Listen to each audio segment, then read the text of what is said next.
Guys, Robert Bat1 here, coming at you with my updated first place locals Invoked Dogmatika deck profile. Now, obviously, a few weeks ago I did upload an Invoked Dogmatika deck profile, but in that deck profile I did say there was a few things that I wanted to change, a few things that I wanted to make better, and now that I've actually changed the deck a bit, figured out a few things that I liked, figured out a few things that I didn't like, I wanted to showcase the updated build because obviously at that point in time, I was playing multiple different cards, and I've even taken some advice from my comment section from a guy called Nova, who was in my comment section telling me about a certain engine I should play, and Nova, you were correct if you do watch this video. You were right to play it. It's something that I really was wrong about playing the Parallel Exceeds, but obviously that's changed now, and the deck is a lot better for it. But guys, obviously there are a lot of changes in this deck, and I have made some different decisions in this deck profile overall. I did come first place at Locals with it, so just before the ban list came out, that day I did play against, round one was, I believe it was, round one was against Zombies, just a zombie deck. Round 2 was against Orcust, round 3 was against Salaman Great, round 4 was against Pendulum, and round 5 was against Shadow Invoked Dogmatika, which was the only draw of the day because, well, we got into time, I went first and I made a board, and I can't deal damage, so, in this deck, effect damage, so, yeah, but guys, this is going to be the deck list. Hopefully you will enjoy it because this is a very different, it's not a super different list, but it is quite different from the original list that I posted. So let's actually get into this now and show you guys the actual deck profile to give you guys an idea of the list in general. So, starting off, let's go ahead with the obvious. We play free Alistair the Invoker. Standard, you want to be playing free of him no matter what. He searches Invocation and is pretty much part of the whole heart and soul of the deck. Triple Dogmatika Ecclesia. In the original list, I was only playing 2, and that's because I only owned 2. 3 is the correct ratio to be playing in this deck, because this card literally says, well, control an extra deck monster, special summon it from my hand. When this card is no more special summoned, I get to add a Dogmatika card from my deck to my hand. So literally there is no reason not to be playing this at 3. The only reason I was playing it at 2 in the last list was because I only owned 2. But now that I own 3, we are playing free Dogmatika Ecclesia, because this card is literally insane in the deck, being a card that just says, well, I'm a free special summon, so with Alistair, it's literally Dragoon plus Mechaba. On special summon, I get to search any Dogmatika card from my deck, so Knighted or Punishment. It allows me to equal OTKs a lot of the time as well, which is just absolutely insane, and it's just a really good card that you need to be playing at free. We also played 2 Dogmatika Knighted, because this card is the best Dogmatika outside of Ecclesia, being one that when it's special summoned, it can negate a face-up monster's effect. So if your opponent controls like a Dragoon, this is technically an out to Dragoon on your board, because literally just if your opponent has Dragoon and they've already used its effect, you can special summon this from the hand, and then it is able to be destroyed by effects and targeted, because Knighted Fluid does not target. It's also a really good card in the fact that when it attacks, when a Dogmatika card attacks, all Dogmatikas gain 500 life points, so 500 attack points. So it's just really good. It helps OTKs, and it's a good hand trap as well during opponent's turn to be able to disrupt their plays. For other cards, for one-ofs though, we're playing one Trickstar Korobane. This is the engine that Nova told me to play, Korobane, the small Trickstar package, and I cannot disagree. This package is just so much better than Parallel Exceeds, because, well, Korobane is just a free summon, Light Stage locks opponent's extra decks and searches the Korobane, and it also gives you access to set rotation, giving you more ways to search out your Invocation, or even Trickstar Light Stage, just so you can go ahead and stop your opponent. Sure, if your opponent does play Invoked as well, and you give that, or a Trickstar deck, and you give them the Light Stage or the Invocation, it will be kind of upsetting, but it's fine half the time because you really don't care. But one Korobane, and then we also play one Red Eyes and one Dark Magician, because we are playing Dragoon in the deck. Some people say this conflicts, but I think seeing as Knight, if you open Alistair or along with Dogmatika Ecclesia or Knighted or even Korobane, it's literally just Dragoon Mechaba turn 1, which is absolutely insane. And if you open Nadir along with the rest, then you just equal a Dragoon Winder Nadir board, which is just absolutely insane. So people say this conflicts. I personally don't agree.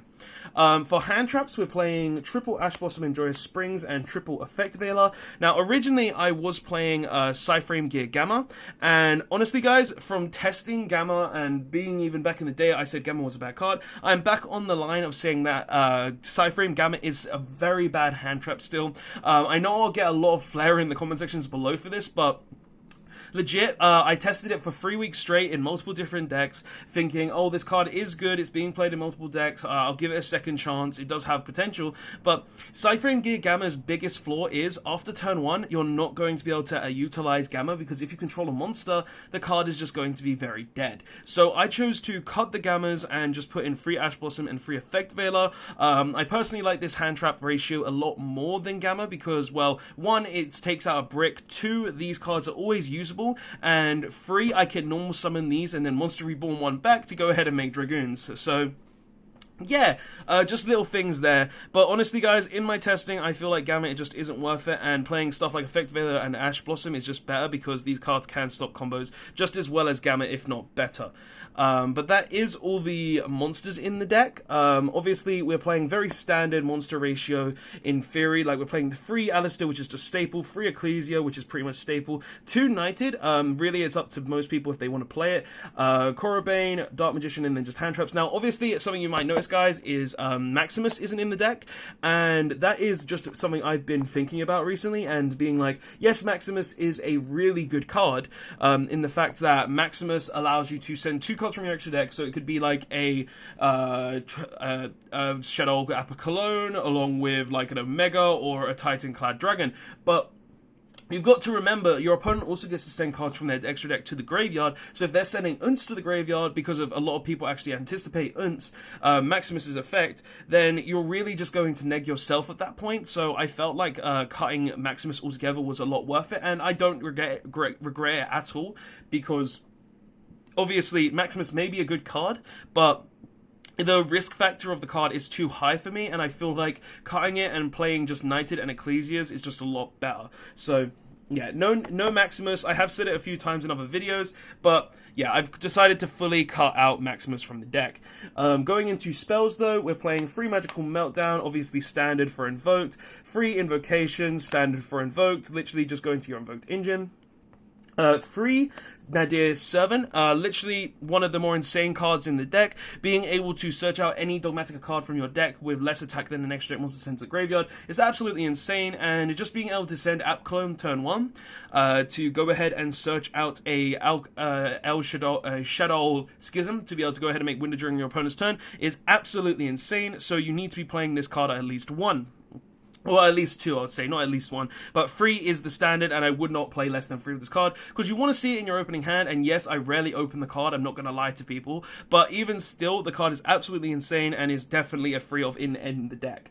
We're also playing 2 Pot of Desires. I wanted to kind of up the consistency a bit, and seeing as, honestly, you don't need to care about the majority of the time if you do banish, like, your Dark Magician or your Red Eyes, or if you banish, like, some of your Ecclesias or your Knighted, the only thing you really care about is if you banish all of your Invocations and all of your Alistairs, but the chances of that happening are so low that I don't really care, and it doesn't really happen often. Plus, if I'm going to use Desires as well, guys, majority of the time, it's only going to be my first card activated if I have no other plays. So say if I'm up against a deck that requires me to normal summon or something like that, say I normal summon Alistair and then I get Ash Blossomed, well, that's the point where I would activate Pot of Desires, because if I don't, then I might not have the Invocation. But majority of the time, I feel like Pot of Desires is just a really nice card. I don't want to play out 3 because I don't want to risk drawing 2 off Desires, 2 Desires off Desires, because of that, if that happens, it's just really, really bad.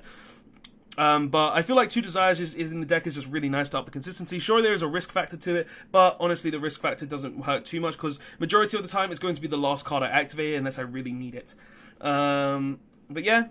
1 Trickstar Light Stage to search the Korobane, plus because it actually locks out back row, which did actually come up throughout the day, where literally I just activated Magical Meltdown, then I activated Light Stage, and just locked out opponent's back row, and then I was like, yeah, you can't activate that now, and they were like, well, I can't do anything, I guess, and I just proceeded to go ahead and play the game.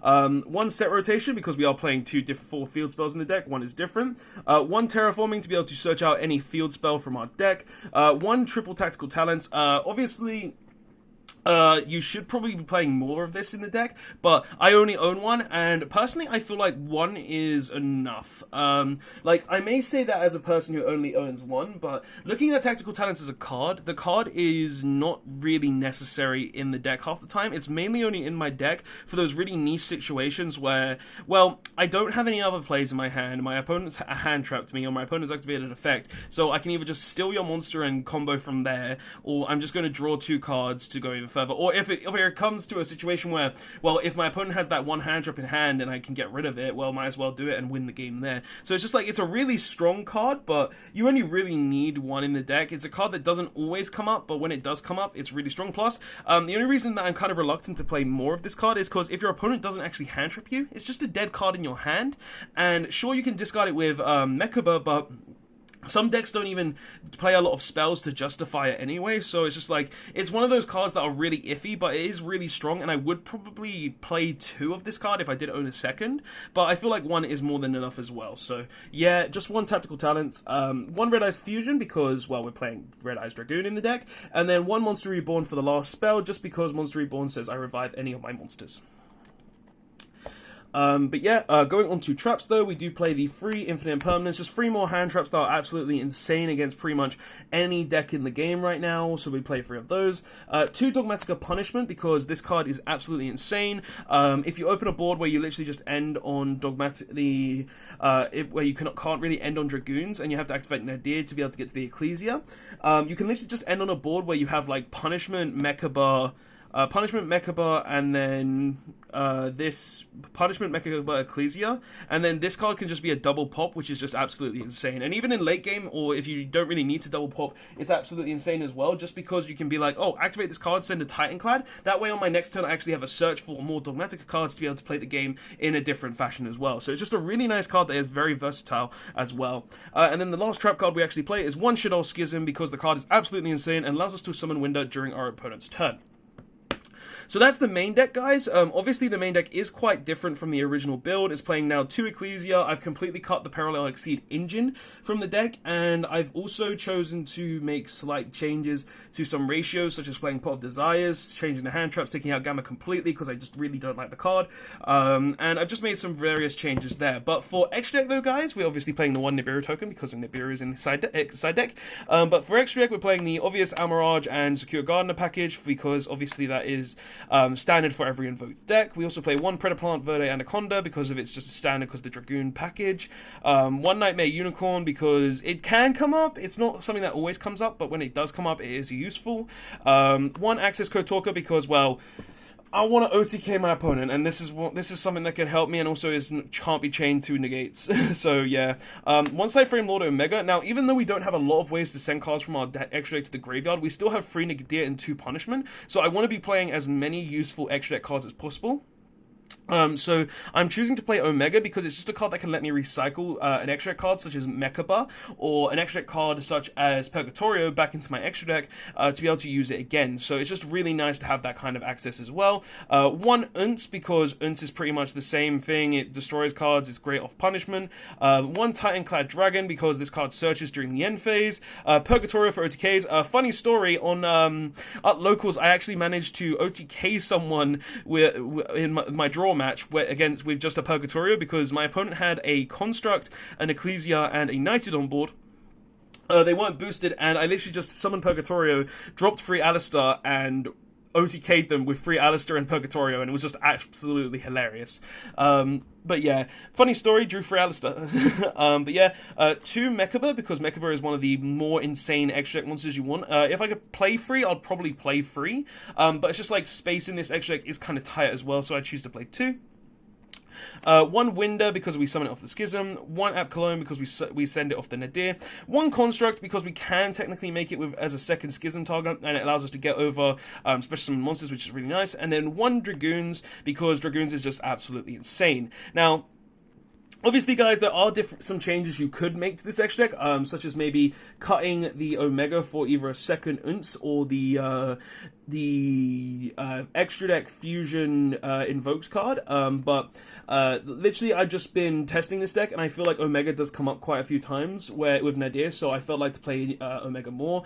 If it does start coming up less and less, I might change it to either, I don't know, the really big invoked fusion, the one that can banish an entire board, or the new one that came in, Etko, that can destroy a card and also boost its own attack. But this is just the extra deck for now, though, guys. It's something that I've been testing, and it really is strong. But that's the extra deck. There was a side deck as well, which I'll just go over quickly, guys, because, like, side deck, it really is dependent on the player and your locals, so it doesn't always matter, but I'll show you anyway. We're playing 2 Ghost Ogre because of, obviously, Numeron is still a thing, so I wanted a way to get around that a bit easier, and this is just one of the best ways.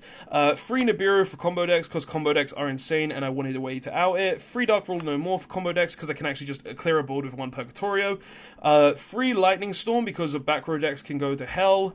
3 Evenly Matched, because I want to be able to stop my opponent, and normally I'll side in 3 Dark Ruler and 3 Evenly Matched, and it actually happened against Pendulums, where I literally Dark Rulered, Evenly Matched, and just won. And then 1 Reboot just for back row based decks, but yeah, side deck doesn't matter too much, guys. Like, you could literally be siding anything you want.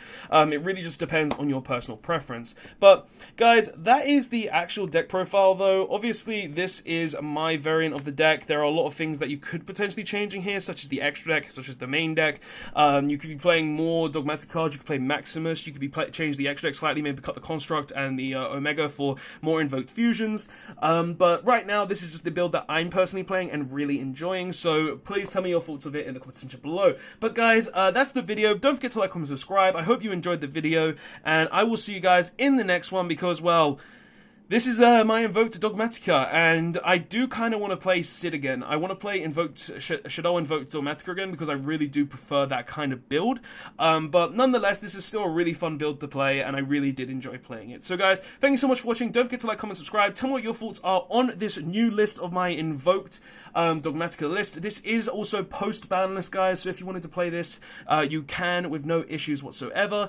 Maybe just spending a bit much on the Nadirs, but yeah, I'll go ahead and end the video here, guys. Thanks so much for watching. Don't forget to like, comment, subscribe, and I'll see you guys in the next one. Later all.